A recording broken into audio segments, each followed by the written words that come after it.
الحمد لله رب العالمين والعاقبة للمتقين والصلاة والسلام على رسوله الكريم وعلى آله وصحبه أجمعين أما بعد. آج الحمد للہ 8ویں پارے کا نصف اور 9ویں پارے کا 3 پاؤ تلاوت کیا گیا. آج جو حصہ تلاوت کیا گیا ہے اس میں سابقہ انبیاء علیہ السلام کے واقعات کو بیان فرمایا ہے اور سابقہ انبیاء کے جو اپنے قوم کے ساتھ مکالمات ہوئے ہیں ان کو بھی خاص طور پر بیان فرمایا اور اس کے ذریعے سے ہمیں یہ سبق دیا گیا ہے کہ جو پچھلی قومیں جو گزری ہیں وہ اپنے انبیاء کے ساتھ کیسا سلوک کرتی تھی اور کس کس الفاظ کے ساتھ ان کو پکارتی تھی، لیکن ان کے مقابلے میں انبیاء کا طرز کیا تھا. جو انبیاء کا جو طرز ہے وہی ہم سب کو بھی اختیار کرنا چاہیے، اس لیے کہ جتنے بھی انبیاء علیہ السلام گزر چکے پہلے حضور صلی اللہ علیہ وسلم سے پہلے، ان کے واقعات قرآن کریم میں اللہ تعالیٰ نے بار بار مختلف مقامات پر ذکر فرمایا. تو اس سے در حقیقت ہمیں ہی عبرت دلانا مقصود ہے، ہمیں وعظ و نصیحت کرنا مقصود ہے. حضرت نوح علیہ السلام کا واقعہ بیان فرمایا کہ حضرت نوح علیہ السلام کی قوم نے ان سے کیا کہا. فرمایا کہ قوم نے کہا کہ انا لنراک فی ضلال مبین. قوم کہہ رہی ہے کس کو؟ حضرت نوح علیہ السلام جیسے جلیل القدر نبی، جلیل القدر پیغمبر جنہوں نے 950 سال تک اپنی قوم کو نصیحت کی. کیا کہہ رہی ہے کہ انا لنراک فی ضلال مبین، کہ ہم دیکھ رہے ہیں کہ نعوذ باللہ آپ گمراہی کے اندر مبتلا ہیں. نبی کو گمراہ کہا جا رہا ہے کھلی گمراہی کے اندر، ضلال مبین، کہ آپ کھلی گمراہی کے اندر مبتلا ہیں. لیکن جواب میں حضرت نوح علیہ السلام نے پلٹ کر یہ نہیں کہا کہ میں گمراہ نہیں ہوں بلکہ تم گمراہ ہو، بلکہ جواب میں یہ کہا یا قوم لیس بی ضلالہ ولکنی رسول من رب العالمین. اے میرے قوم، لیس بی ضلالہ، میں گمراہ نہیں ہوں، میں گمراہی کے راستے پر نہیں ہوں، بلکہ میں تو رب العالمین کی طرف سے بھیجا ہوا پیغمبر و رسول. تو نبی کا جواب دیکھیے، ان کے کلمات دیکھیے قوم کے، اور نبی کے جواب دیکھیے کیا کہ یا قوم لیس بی ضلالہ، اے میرے قوم میں گمراہ نہیں.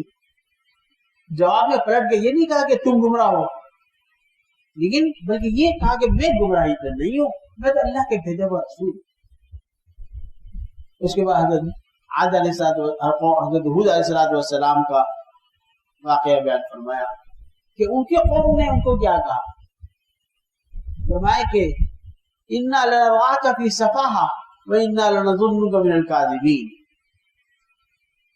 حضرت ہود علیہ السلام کو قوم عاد نے کہا کہ ہم دیکھ رہے ہیں کہ آپ جو ہے وہ بیوقوفوں میں سے، انا لنراک فی سفاہہ، سفاہہ کے معنی ہے بیوقوفی والا کام کرنے والے، اور وانا لنراک فی سفاہہ وانا لنظنک من الکاذبین، اور ہمارا خیال یہ ہے کہ آپ نعوذ باللہ جھوٹے، نبوت کو جھوٹا، نبی کو جھوٹا کہا جا رہا ہے، نبی کو جو ہے بیوقوف کہا جا رہا ہے.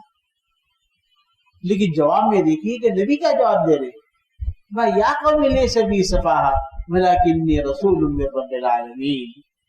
اے میرے قوم، میں بیوقوف نہیں ہوں بلکہ میں تو اللہ تعالیٰ کی طرف سے بھیجا ہوا پیغمبر و رسول ہوں.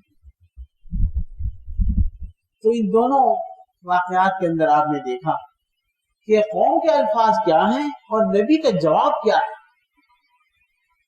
آج اگر ہم میں سے کسی کو کوئی بیوقوف کہہ دے تو ہمارا جواب یہ ترکی بترکی ہوگا کہ تو بیوقوف، تیرا باپ بیوقوف، تیرا دادا بیوقوف، ہم تو باپ دادا تک پہنچ جائیں گے۔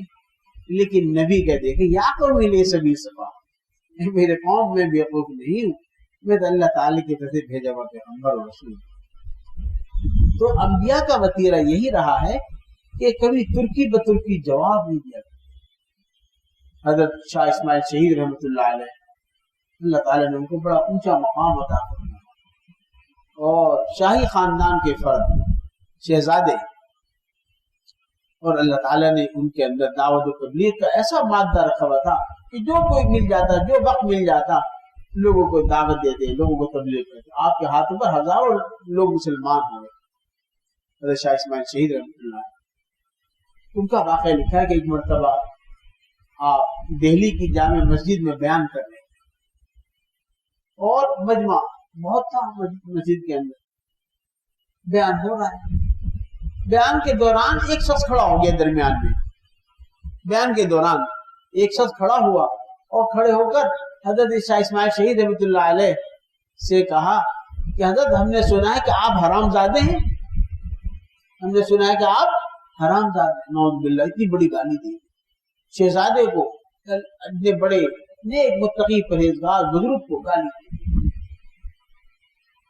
حضرت شاہ اسماعیل شہید رحمۃ اللہ علیہ نے جواب میں یہ نہیں کہا کہ تو حرام زادہ، بلکہ فرمایا کہ بھائی صاحب آپ کو غلط اطلاع ملی ہے، میری ماں کے نکاح کے گواہ آج بھی دلی میں موجود ہیں۔ یعنی حرام زادہ تو وہ ہوتا ہے کہ جس کے باپ کا پتہ نہ ہو، جس کی ماں نے نکاح نہ کیا ہو، وہ ہوتا ہے حرام زادہ۔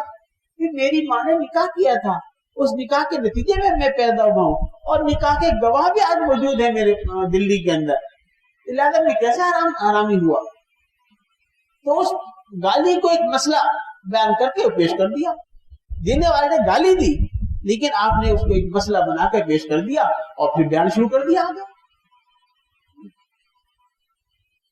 اب آج ہمیں کوئی گالی دے دے، حرامزادہ کہہ دے، تو ہم تو چراغ ہو جائیں گے۔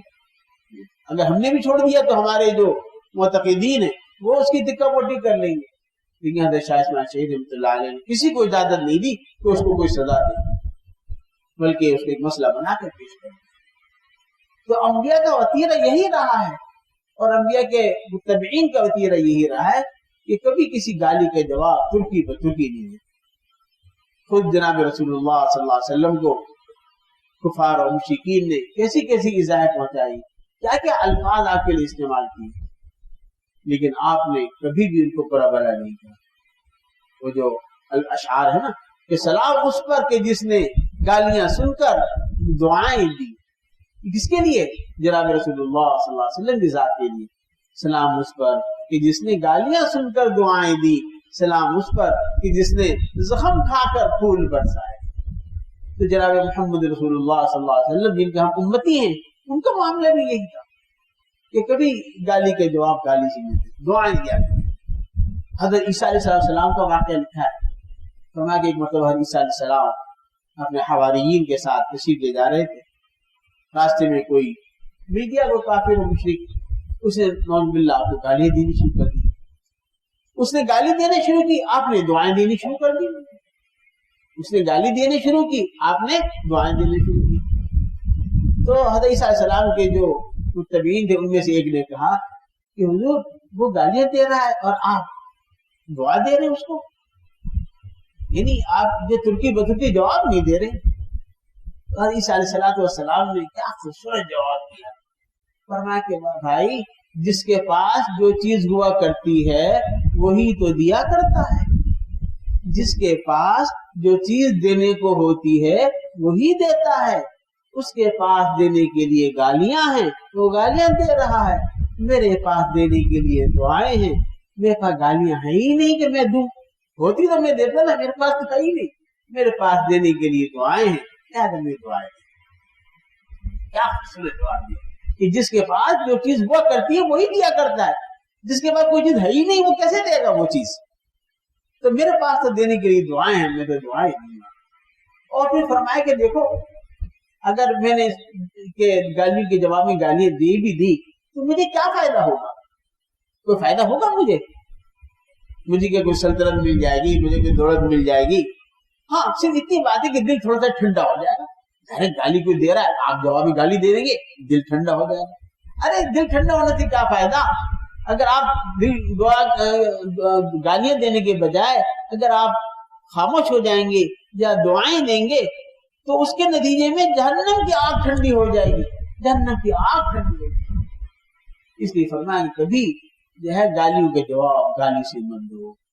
آج ہمارا یہ کہ ہم لوگ ذرا سی دیر کے اندر جو ہے نا آپے سے باہر ہو جاتے ہیں, غصہ آ جاتا ہے, ذرا سے کسی نے ہمارے مزاج کے خلاف کوئی بات کی اور ہم جو ہے وہ آپے سے باہر ہو گئے اور غصے میں لال پیلے ہو گئے. گھر کے اندر بھی یہ ہوتا ہے ہمارے ساتھ, بچہ کوئی ایسا کام کر لے تو اس پہ غصہ ناراض, بیوی نے کوئی کام کر لیا تو اس پہ غصہ ناراض, کسی نوکر چاکر نے کوئی عمل کر لیا تو اس پہ غصے ہو گئے ذرا سی بات کے اندر. غصہ ہونا کوئی بڑی بات نہیں ہے, بدلہ لے لینا اور گالی دے دینا یہ تو اچھی بات نہیں ہے. عربی اگر کوئی کتا آپ کے پیچھے بھوکے تو کیا آپ اس کے پیچھے بھوگیں گے چل تو بھوگ رہا ہے میں بھی بھوگوں تیرے پیچھے, بلکہ آپ خاموشی سے چلتے چلے جائیں گے. یا کتا آپ کو کاٹ لے تو جواب میں آپ کاٹیں گے اس کو؟ کوئی نہیں کاٹتا, کتے کو جواب میں نہیں کاٹا جاتا. یہی معاملہ انسان کا ہے. انسان ہے اگر آپ کو کوئی گالی دے رہا ہے تو چھوڑ دو اس کو, اگر آپ کو جو ہے کاٹ رہا ہے تو چھوڑ دو اس کو. بدلہ لینا یہ کوئی اچھی بات نہیں ہے. بدلہ لینا حتیٰ کہ گالی کے جواب کو گالی سے دینے میں بھی جو ہے وہ دینا بھی جائز نہیں ہے. فقہاء نے فرمایا تھپڑ کو اگر آپ کو مارے نا تو تھپڑ دینا جائز ہے. تھپڑ بدلے میں تھپڑ مار دینا اسی اتنی زور کا جتنی زور کا اسے تھپڑ مارا, جتنی زور کا تھپڑ اس نے مارا ہے آپ کو بدلہ لینے کا اختیار ہے. لیکن گالی کا جواب تو گالی سے دینا بھی جائز نہیں ہے. کیوں؟ اس لیے کہ جب اس نے گالی دے کر اپنی زبان گندی کر لی تو آپ بھی اپنی زبان گندی کر لیں گے. آپ اپنی زبان کیوں گندی کر لیں؟ آپ دعائیں دے دیں, اس کو سمجھا دیں کہ بھائی اپنی زبان خراب مت کرو اور اللہ تعالیٰ تمہیں ہدایت دے. حضرت جنید بغدادی رحمۃ اللہ علیہ کا واقعہ ہے کہ ایک مرتبہ دجلے کے کنارے تشریف لے جا رہے تھے, چہل قدمی کر رہے تھے, تو دجلے کے اندر دریا دجلے کے اندر ایک کشتی گزر رہی تھی جس میں کچھ نوجوان جو ہے ہلا گلا کر رہے تھے اور اپنے سیر و تفریح میں مشغول تھے. اب ہلا گلا کر رہے ہو, سیر و تفریح میں مشغول ہو اور کوئی بیچارہ مولوی ٹائپ کا کوئی سامنے آ جائے تو اس کو بھی جو اس کو چوٹ بھی کس دی جاتی ہے, وہ بھی ایک مذاق کا تفریح کا حصہ ہوتا ہے وہ. تو حضرت جنید بغدادی رحمۃ اللہ علیہ جب گزرے تو ان کو بھی کوئی جملہ کس دیا. حضرت جنید بغدادی رحمۃ اللہ علیہ نے جو ہاتھ اٹھائے دعا کے لیے, اے اللہ آپ نے جیسے ان کو دنیا کے اندر خوش و خرم رکھا ہے خوشی عطا فرمائیے, یا اللہ آخرت میں بھی خوشی عطا فرمائیے, یا اللہ ان کو آخرت میں بھی خوشی عطا فرما. یعنی یہ ایسی حرکتوں سے باز آ جائیں, اور جب ایسی حرکتوں سے باز آ جائیں گے تو پھر اللہ تعالیٰ ان کو آخرت میں بھی ایسی راحت اور خوشیاں عطا فرمائیں. تو حقیقت یہ ہے کہ ہمارے انبیاء علیہ السلام کا وتیرہ یہ رہا ہے, اور انبیاء کے جو حقیقی متبعین ہوتے ہیں ان کا یہی وتیرہ رہا ہے کہ کبھی گالی کا جواب گالی سے نہیں, کبھی برائی کے جواب برائی سے نہیں دیتے, بلکہ ہمیشہ جو ہے اچھائی کے ساتھ اور اچھے انداز سے جو دیتے ہیں اور معاف کر دیتے ہیں.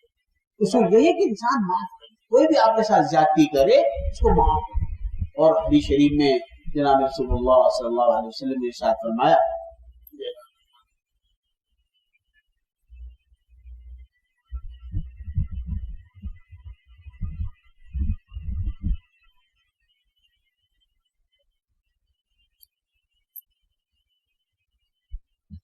حدیث شریف میں صلی اللہ علیہ وسلم نے ارشاد فرمایا کہ میں ضمانت لیتا ہوں اس شخص کو جنت کے کنارے پر گھر دلانے کی جو حق پر ہونے کے باوجود جو ہے جھگڑا چھوڑ دے.